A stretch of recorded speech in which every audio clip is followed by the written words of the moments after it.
Yo. Sup, McCann. Carla. Steven. Sneetical? Yo, yo, yo. Tickles, what is up, man? Sunday just got... Yo, we got better with you, man. It's all you. R, what's up? Mike. Kevin. K-Mets. Taylor, what is up? Wakwa. I like that. Trading momentum. Live life happy. Hey, Alfredo. Paris. What is up, man? Trammy. Did I? I thought I said Trammy. No? Alright, Tramadol, what's up?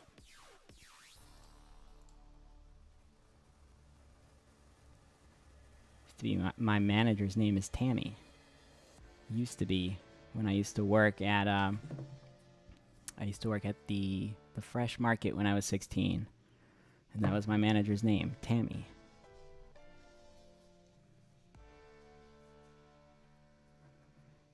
Paris. Join the Discord? Hey, hell yeah. I'm glad you're liking it.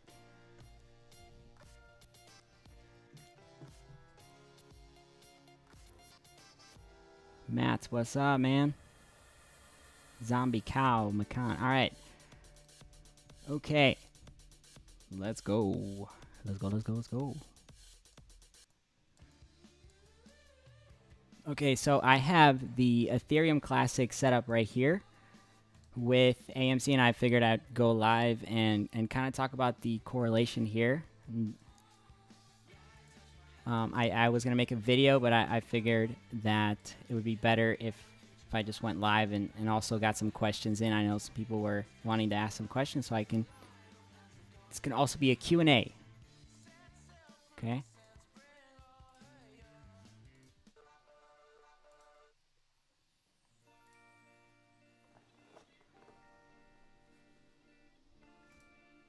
All right. Okay, so if you guys are not familiar with the correlation between Ethereum Classic and AMC, I would go watch the Crypto Runs AMC Follows video. I posted that a little bit ago before the March run-up. So this that happened back here was something that we tracked. So it was an indicator that we tracked before AMC ran to $34, and we're having a similar setup play out right now.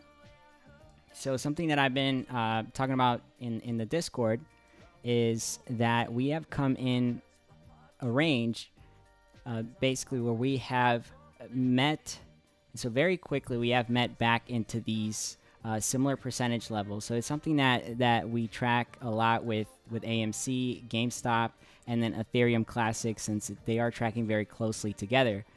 So, for example, right here, you can see that there's a massive gap that Ethereum Classic had for a little while before making that run up, right? So here, you guys can see right away we didn't get any push up here on AMC, because what it was doing is it was coming back to come track very closely again percentage-wise with AMC before making that next leg up. So the bullish thing that happened here was this run. This was the important thing to track. Not so much what happened in the beginning, but what is happening right now. You can see that Ethereum Classic is back to the levels that it was previously trading at back here at an average. It's almost there. Got to 45, and right now it's taking a breather. But it's not doing anything major yet, so we might be in a sort of in a stage looking to get that next leg up. And at that point, I mean, I'm extremely bullish for a massive run on AMC if that is the case. Now I do see this liquidity, okay, being used and transferred over to AMC in the short term. Okay, we do have earnings coming up. I see us actually going up before earnings, just based on the setup that we have here. I see us going up before and then potentially once we get to a certain level, so what we can track here is a potential cup. You guys know that with AMC, she likes to ignore the handles and then just continue that rally, right? So we might see a cup and then a continuation by earnings that should take us up to a range, and the range that I've been tracking here is the $30 range. Okay, so and this would be based off of the percentage that Ethereum Classic just increased. So from the bottom, Ethereum Classic has gone up, I believe, 250% from the bottom. So if we had a similar setup play out with AMC from the bottom, okay, 250% would be at that $34 range. Now, why does this make so much sense based on this setup too? Is, you know, we have been tracking previously. Again, go watch that video if you haven't already. This setup back here prior to AMC, if you would have tracked Ethereum Classic, you would have been spot on with every single move that played out on AMC. Okay, this is something that we talked about prior to the run. If you take this entire run up and you hover it right over, you can see how the points of interest line up here with the cycle. Okay, so you have your mid phase, and then you have this massive projector before you get that run, right? So here's our little projector pattern, and then the run. Okay, this is the same thing that we can apply, except back here we were tracking about, whoops. Oh, that just completely went away here. Okay, I don't know where that went. All right, so let's bring back Ethereum Classic.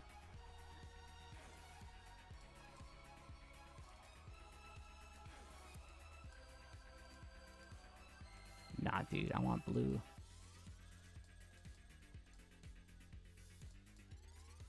Here we go.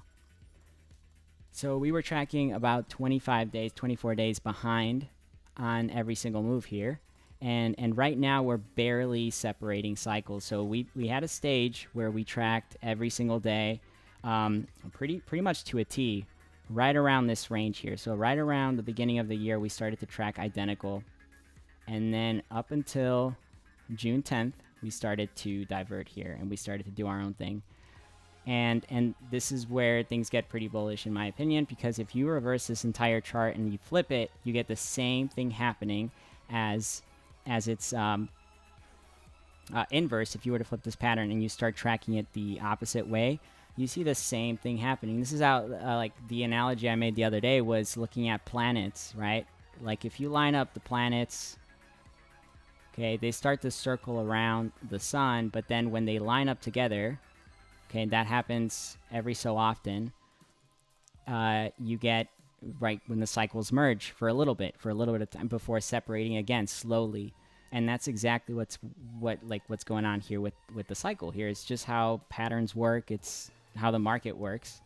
So we are at that stage where we're slowly starting to separate. We're, you know, here, I think we would see, you know, Ethereum Classic merging with AMC, and what's going on right now is that we're slowly turning, and Ethereum Classic might be turning a little bit faster, okay?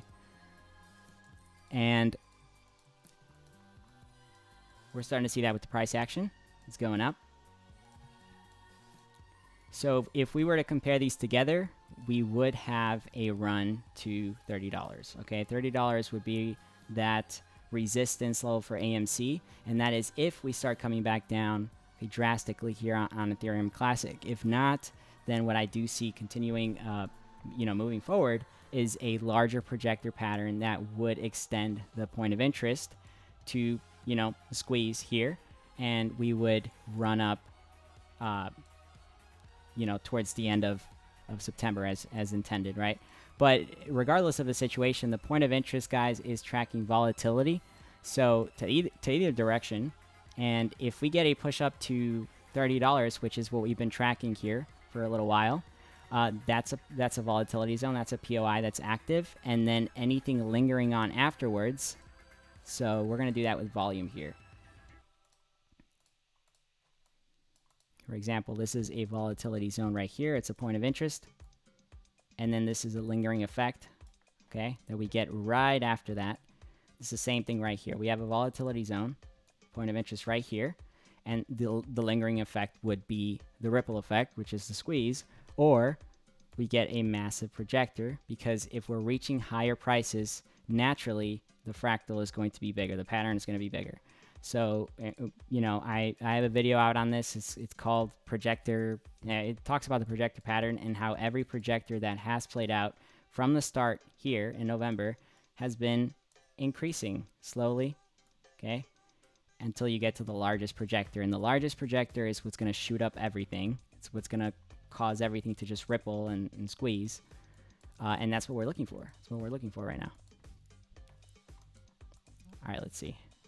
I haven't looked at the chat yet.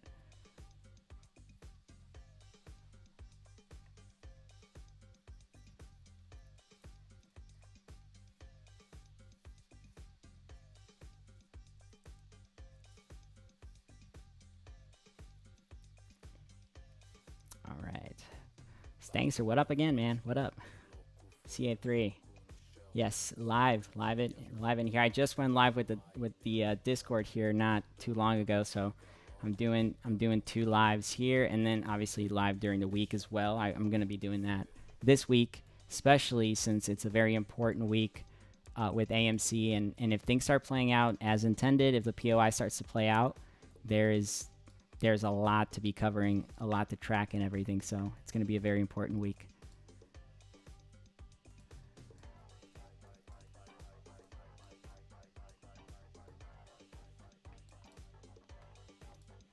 So yes, this is going to be more of a Q&A, but wanted to cover the Ethereum Classic setup here. And for those of you that are not aware, again, go watch the Crypto Runs AMC follows. Everything there is covered about this tracking and how it's been predicting a lot of the moves that have occurred.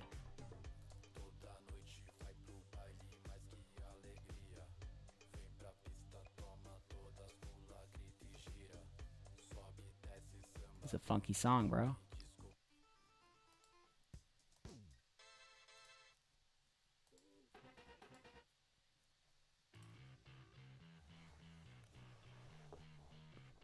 All right, let's see.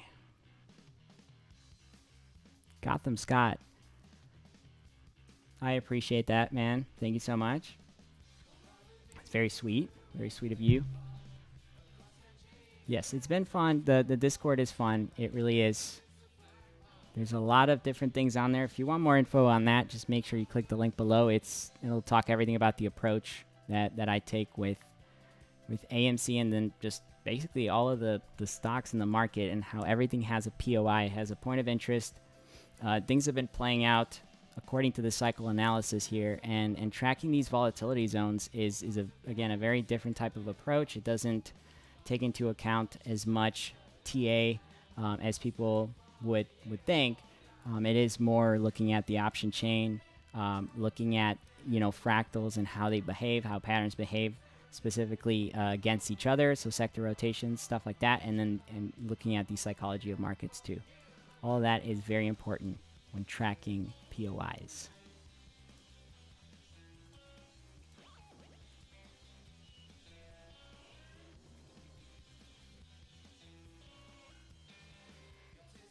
Kevin, what's up, man?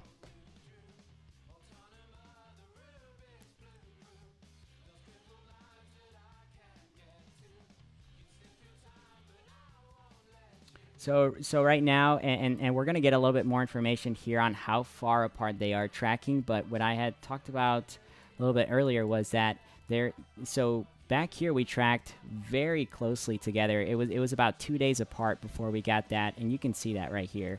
Ethereum Classic went up on that weekend, and then 2 days later, okay, AMC started to go back up.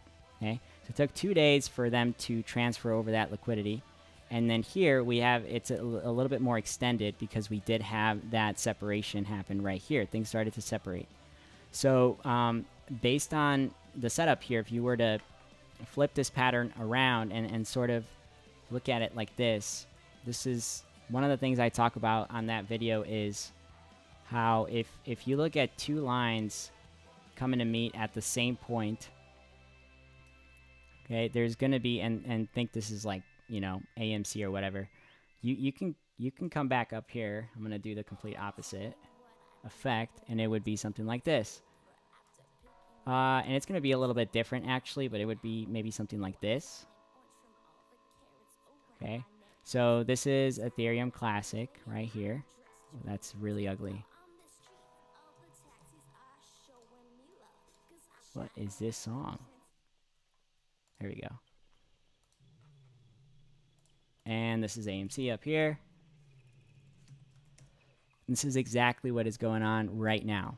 Okay, so we are in this stage.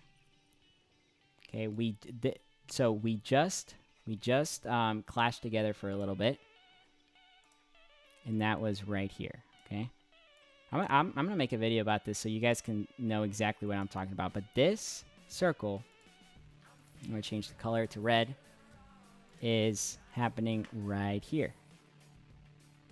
Okay, now we can do this circle, and we'll make it this color. Now this is happening right here. Okay, everything else, it gets larger and larger and larger as you expand the circle. Okay, so this circle is probably going to be this big next. And as the stock is moving in time, you are separating slowly. And you're looking at it through these, what are these, just linear lines. But I guess that's the best way to do it just in the short term, just kind of show you what is happening here with the price. So I hope that this analogy kind of made sense here. But there is a separation happening. We're not tracking identical anymore. And that's why I believe, you know, right now we're tracking, as we speak, we're already tracking 5 days behind because we haven't gone up yet. So as soon as we start going up, we're gonna know a little bit more about this. And I believe that probably earlier on in the week we're gonna start getting that transfer here, and we're gonna start doing the same thing. So you know, if we do it on earnings, we would be tracking about 8 days behind. If we do it straight on Monday, it would be about five days behind. And then that's going to tell us a little bit more in the future, because if we do have resistance, say we come all the way up here to $30, if we have resistance there, or even at 20, and we start to see Ethereum Classic go up again, that's going to be that signal for the next run here. So slowly you're going to start to see that effect here. And that's part of this cycle breakaway, which is exactly what we've been looking for, is trying to, the cycle, like, as fun as it is tracking all this stuff, you kind of want the cycle to break. You want the algorithm to break so that you get this ripple effect in the market and things just start to squeeze.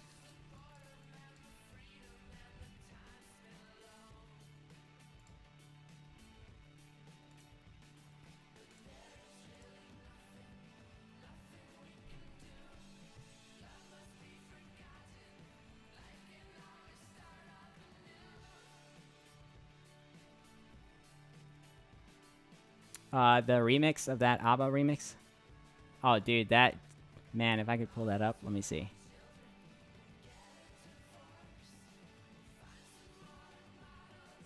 I have it here, dude. I have it here.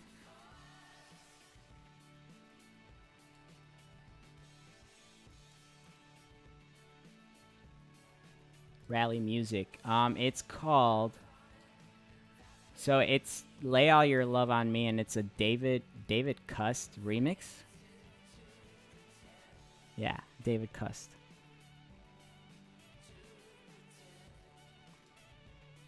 It's a good remix, man.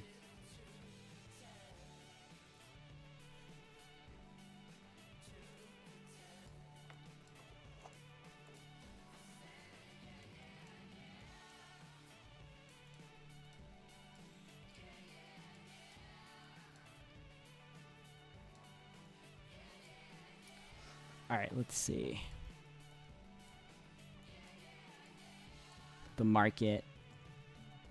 Let's look at Ethereum. I'm gonna go to the actual Ethereum Classic chart here. And this is the 3-hour chart I'm looking at. So again, we just came back in. the same world. We were somewhere else for a little while. We came back in, and now we're leaving again. Actually, that's like a perfect way to think about it too. You're like, you come back in the same world for a little while, and then this thing just dipped again. All right. It is something in the Discord. Somebody brought up, the professor had brought up, not like the professor, but like his name is the professor. I love it. I love it. He had brought up something about an SMA, a 200-day SMA. So I'm gonna pull that up here so you guys can see a little bit. 200 day. I'm pretty sure it was this one. Yeah. So and it doesn't change on any time frame, so this thing is like dope. It fully crossed the SMA right here. Okay, so if we apply the same indicator here to AMC, okay, it hasn't even touched it yet. And that would be resistance here at the $21 level. Okay, so this right here, remember, is the level we're tracking, is the low level of this bullish POI. Okay, so if we get there and we get a full cross, it's very likely that we're going to get the same effect that Ethereum Classic had. And that is a full break here. Right up here, dude. Same thing. So yeah, really nice indicator. Thank you for bringing that up, man.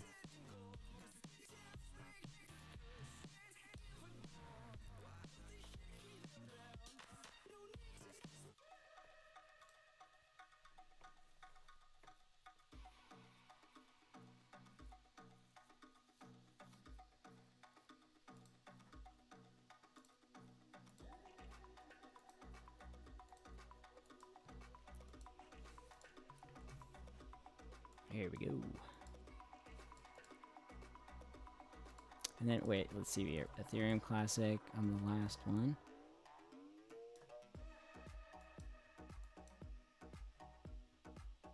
Okay, cool.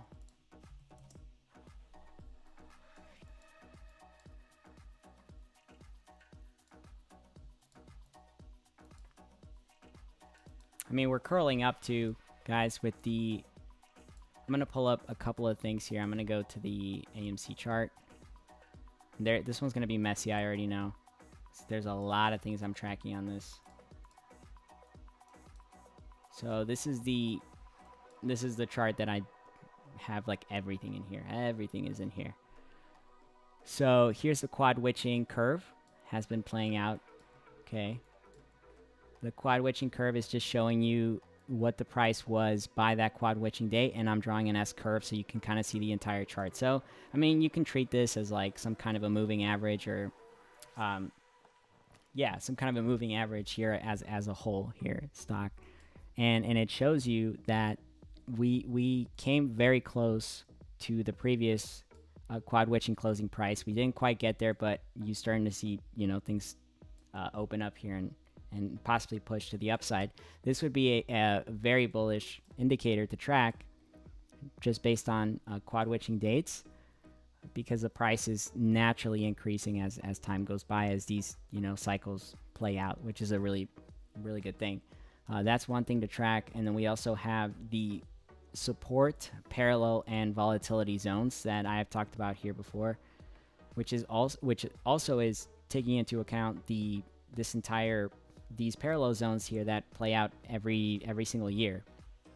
So you find yourself on these zones, and we've talked about that. Anything that crosses this green zone is typically a volatility event that does play out very quickly, and you either get a full breakthrough, so you get something like this, or you get a quick breakdown, so it just, you know, hovers right over very quickly and then starts coming back down. That's also a possibility.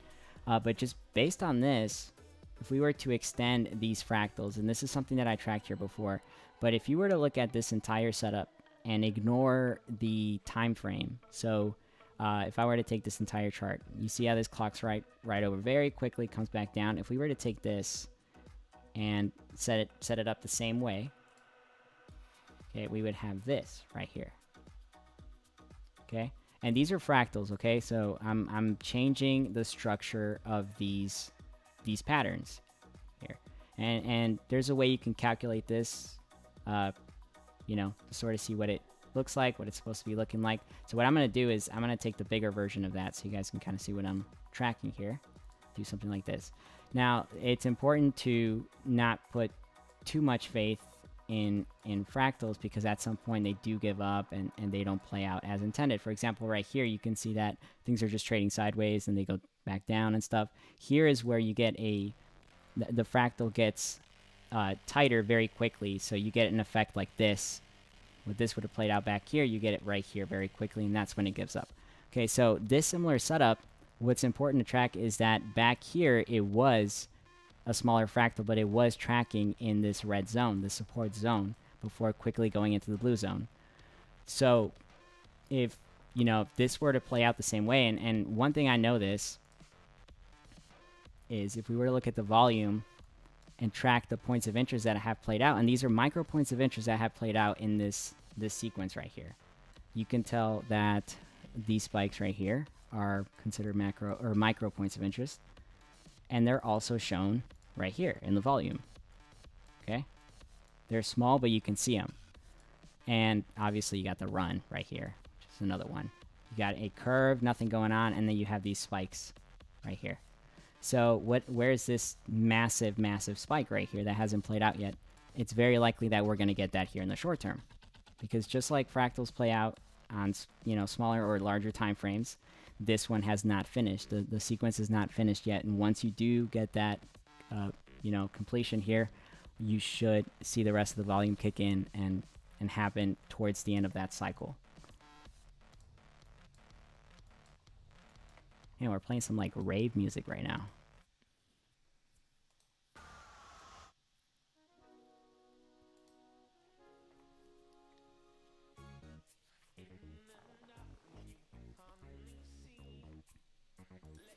Sunny, yes, I do see correlation to it, lower volume that did play out on Sunday. And that is just a suppression in the algorithm. They're stopping the volume from coming in, so you naturally get to see more, and which indicates that if they're suppressing volume, that they're going to have to release it harder on the next zone. So, you know, again, points of interest are very important here to track, and typically what you see is you do see some kind of a drought or dry in volume before you get a spike. So, I mean, you know, when wedges get tighter and tighter and tighter, or flags get tighter and tighter, you start to see that dryness happen towards the end of that flag or the end of that pennant or wedge before you get that pop. So back here, same thing, right? You had this phase right here in the bottom where there's very little volume, and then you get that massive pop. And I think that's exactly what we're experiencing right now, except this is a larger fractal, so it's extended, it's bigger. If we pull this up right here, okay, you can see that things are very dry, very and this is again something to consider here, is that we're not necessarily in this stage of this cycle here, this fractal. We are just we're about to get what is this entire volume, and I'm telling you this because I'm telling you how cycles work. I'm going to give you an example of a fractal that gave up very quickly and did not play out the POI. One of the ones that I always talk about here is this projector right here. I'm going to take away the support channel here. Let's do the 2 hour. No, 2 hour, dude. So this right here is the projector. It's the green pattern. And the levels are extremely similar. This pattern is like, I mean, just look at that. It's the same pattern, just on a larger time frame. Where does it give up? It gives up as soon as it hits that bottom right here. It starts to do something else. Okay? And then if I were to take this entire pattern and then show you, and this is where it gets kind of like interesting. Okay, if I pull up the cycle, this right here is an inverse version of the 62-day cycle. So this flipped, mirrored right here, is this entire run-up inverse. And you can see it right here with the projector pattern and then that massive run-up. And remember, with these zones where volume gets released, the patterns play out, they're very structured on the way down, because when they're shorting, there's an algorithm doing that, so it looks like very, very like robotic, I guess you could say. And on the way up, it's different, because when they open the gates and volume, comes in, there are,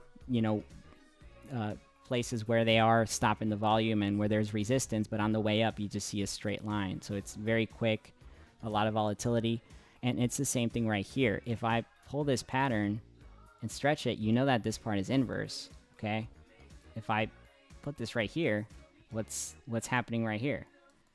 Right, we have this fractal playing out on a smaller scale, and then we have the inverse effect lining up with the 62-day cycle as well. This is where cycles line up on smaller scales and larger scales together. So you have this entire setup right here playing out completely inverse right here as well.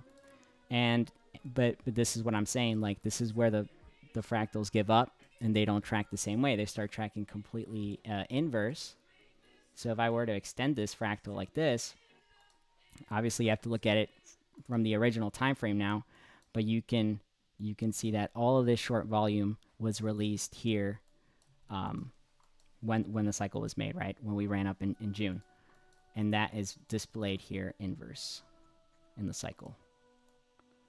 Okay, so it's the same thing with this right here. That's why I'm not paying attention to anything happening in between.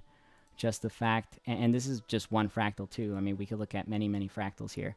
That there is missing volume in the cycle right now that has not played out on the volume cycle analysis that we did, and that does happen towards the end of the cycle.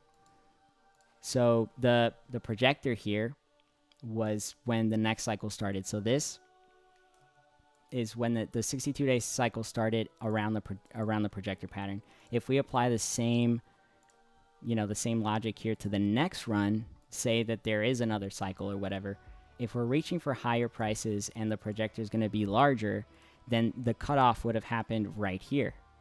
Okay, would have happened right here, and now we're dealing with a bigger projector, and that's when we start the cycle. This previous cycle is over, and we're reaching higher prices. It's the same thing back here. You don't have any volume coming in until May 13th. So, that would be the reason for that missing volume that we have right here. If you were to look at the same structure that happened back here before the January run. So I know it's a little confusing, but again, if you guys are not aware of how cycle analysis work, go watch the videos. They're very helpful if you need a little bit more info on that.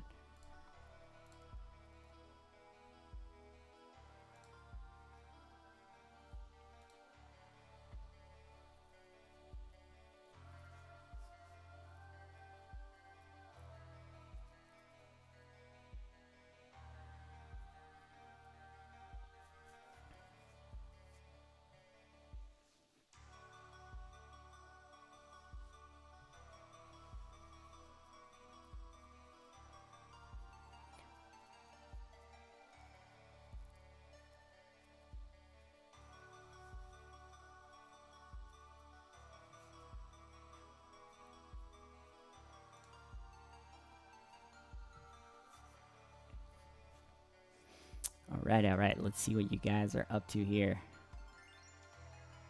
Questions. Sub the Haas. Thank you, man. Thank you, man. Sweet of you. Matt, thank you, bro. Thank you.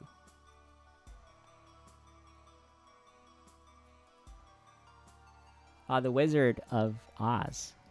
Nice. So you got that full username right there. Nice. Yo, Wizard of Oz.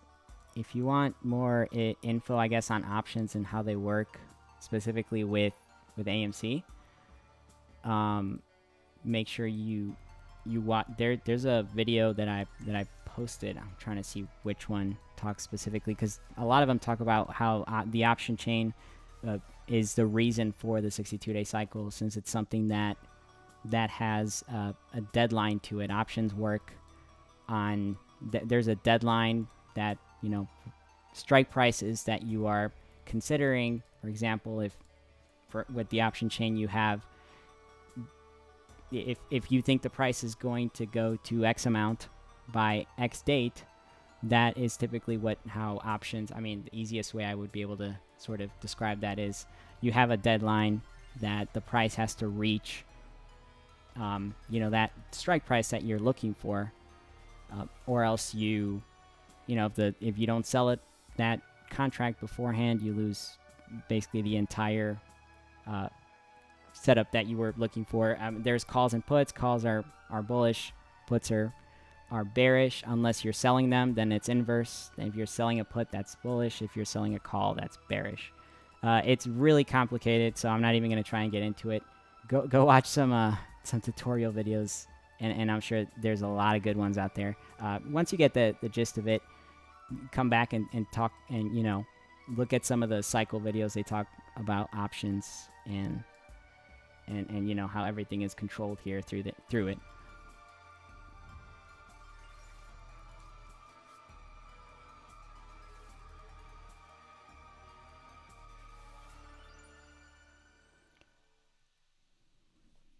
Yeah, for sure, man. All right.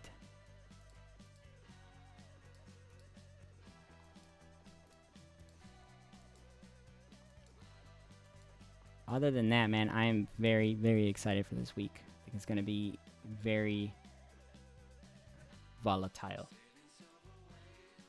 A lot of volatility. If you guys want to, also, if you want to join the Discord, I mean, I could put a little link here. It's very, very simple. There's a for you and a chat. There's a lot of people on the chat that just talk it out and throw in some good DD and stuff like that based on the cycle. So it's also on the website, tradingwithemotions.com.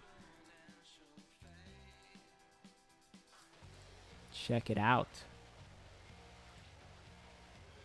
If you want to join that, I put the link right there for you guys. Just head on over to social and then Discord, and you can join it. It's free, my dude.